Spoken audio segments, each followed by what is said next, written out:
स्वागत है आपके सभी का दी एआई ड्रिवन लीगल प्रैक्टिस में। आपके साथ हैं आपकी मेजबान अदिति मेहरा और हमारे खास अतिथि करण देसाई, जो कानूनी प्रक्रियाओं के विशेषज्ञ हैं। आज हम जानेंगे कैसे एआई आपकी कानूनी प्रक्रियाओं को सटीक और तेज बना सकता है। जुड़े रहिए हमारे साथ।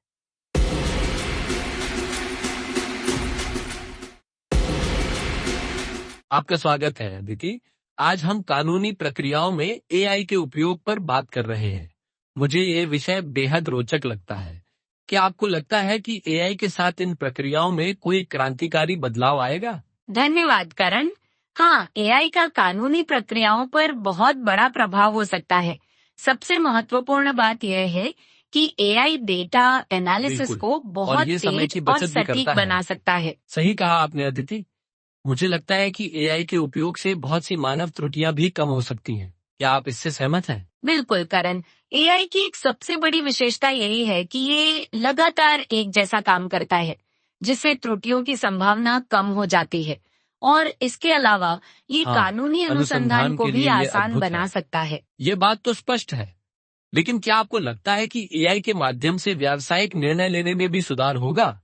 बिल्कुल करण, एआई का उपयोग करके बड़े पैमाने पर डेटा का विश्लेषण किया जा सकता है, जिससे निर्णय प्रक्रिया अधिक सूचित हो जाती है और ये कई मामलों में जोखिम प्रबंधन में भी सहायक हो सकता है। यह तो बहुत ही उपयोगी लगता है। लेकिन क्या आपको लगता है कि एआई पूरी तरह से कानूनी पेशेवरों की जगह ले सकता है? नहीं करण, मेरा मानना है कि एआई सहायक के रूप में कार्य करेगा, न कि प्रतिस्थापक के रूप में, क्योंकि कानूनी निर्णयों में मानवीय विवेक और नैतिकता का भी स्थान होता है, जिसे एआई हाँ, पूरी मैं तरह नहीं सहमत समझ हूँ। सकता। यह एक महत्वपूर्ण बिंदु है। अब जब हम नैतिकता की बात कर रहे हैं, तो क्या आपको लगता है कि एआई के इस्तेमाल में कोई नैतिक चुनौतियां भी हैं? निश्चित रूप से करण, एआई के उपयोग में गोपनीयता, डेटा सुरक्षा और इंसानियत जैसे मुद्दे भी शामिल हैं।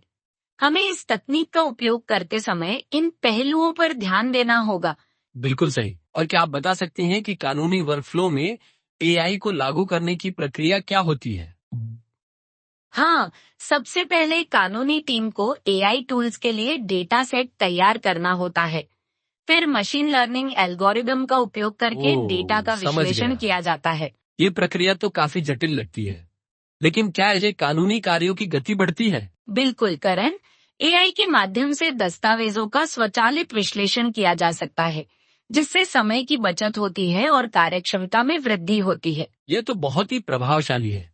लेकिन एआई के साथ काम करने में कोई चुनौतियां भी हैं? हाँ करण, सबसे बड़ी चुनौती सटीकता सुनिश्चित करना है। एआई को सही डेटा और निर्देश देने समझ की में आया। आवश्यकता होती है। यह तो अहम बात है। और क्या आपको लगता है कि एआई के माध्यम से ग्राहक सेवा में भी सुधार आ सकता है? बिल्कुल करण, एआई चैटबॉट्स के माध्यम से त्वरित और सटीक उत्तर प्रदान कर सकता है, जिससे ग्राहक अनुभव बेहतर होता है। यह तो बहुत ही उपयोगी है। और क्या आप कोई ऐसा उदाहरण साझा कर सकती हैं जहां एआई ने कानूनी प्रक्रिया में महत्वपूर्ण भूमिका निभाई हो? हाँ, हाल ही में एक बड़े मामले में एआई का उपयोग सबूत विश्लेषण के लिए किया गया था, जिससे निर्णय प्रक्रिया में वाह, तेजी आई यह और तो निर्णय अधिक प्रेरणादायक है। सटीक हुआ। ये सुनकर बहुत अच्छा लगा। लेकिन क्या आपको लगता है कि एआई के उपयोग से कानूनी पेशेवरों के लिए नई भूमिकाएं भी उभर सकती हैं? बिल्कुल करण, जैसे जैसे एआई का उपयोग बढ़ेगा, कानूनी पेशेवरों के लिए डेटा रणनीतिकार और तकनीकी सलाहकार जैसी भूमिकाएं उभर सकती हैं। ये तो बहुत ही रोमांचक संभावनाएं हैं। और क्या आप मानते हैं कि भविष्य में एआई और अधिक प्रभावी होगा? निश्चित रूप से करण, तकनीकी प्रगति के साथ एआई के एल्गोरिदम और भी स्मार्ट और अनुकूलन होंगे, जिससे कानूनी प्रक्रियाएं और भी सही सटीक कहा। हो जाएंगी। तो अदिति, क्या आपको लगता है कि कानून के छात्रों को भी एआई की समझ होनी चाहिए? बिल्कुल करण, आज के समय में ये आवश्यक है कि कानून के छात्र टेक्नोलॉजी के साथ साथ एआई की बुनियादी समझ भी रखें। ये उनके करियर में फायदेमंद होगा। यह एक महत्वपूर्ण सुझाव है। और अंत में, क्या कोई ऐसा क्षेत्र है जहां एआई का अभी तक पूर्ण रूप से उपयोग नहीं हुआ है लेकिन होना चाहिए? मुझे लगता है कि मध्यस्थता और सुलह के क्षेत्र में एआई का उपयोग बहुत फायदेमंद हो सकता है। ये प्रक्रिया को अधिक पारदर्शी और बिल्कुल तेज सही। बना सकता है। तो अदिति, क्या आपको लगता है कि एआई के बढ़ते उपयोग से कानून में कोई नियामक बदलाव भी आवश्यक हो सकते हैं? हाँ करण, जैसे जैसे एआई का उपयोग बढ़ेगा, नए नियमों और कानूनों की आवश्यकता होगी ताकि तकनीक का सही और नैतिक तरीके से उपयोग हो सके। आपने बहुत सही कहा आदि। एआई के साथ नित नए नियमों की जरूरत होगी, लेकिन क्या आपको लगता है कि इससे कानून के छात्रों या पेशेवरों के लिए कोई चुनौती खड़ी हो सकती है? यकीनन करण, नई तकनीक के साथ सीखने का दबाव भी बढ़ेगा, लेकिन ये एक विवेकपूर्ण चुनौती है जो उन्हें अधिक कुशल हाँ, और सक्षम बिल्कुल। बनाएगी।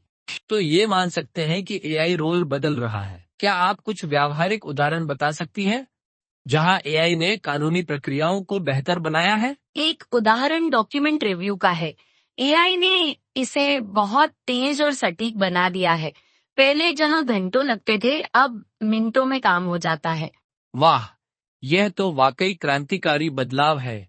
और क्या एआई अन्य प्रक्रियाओं में भी उपयोगी साबित हो सकता है? एआई लीगल रिसर्च को भी आसान बनाता है।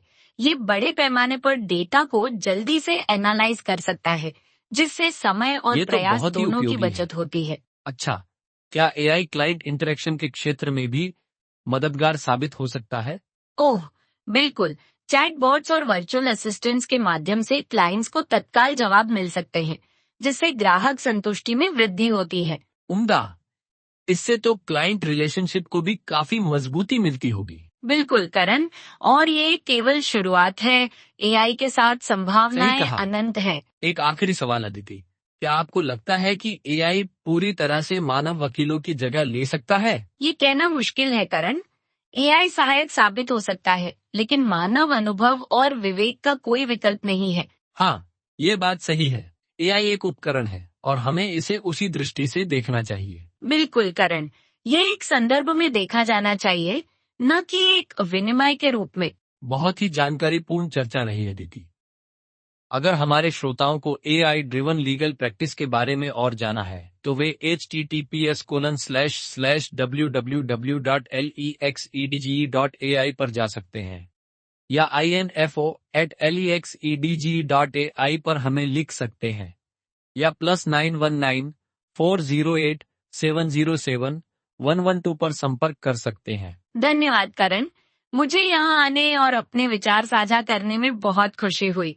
आशा है कि हमारे श्रोता इस जानकारी का लाभ उठा पाएंगे। तो अदिति, जब हम कानूनी प्रक्रियाओं में एआई की बात करते हैं तो क्या आपको लगता है कि ये तकनीक वाकई सभी प्रकार के कानूनी मामलों में प्रभावी हो सकती है? करण, ये एक बहुत ही महत्वपूर्ण सवाल है।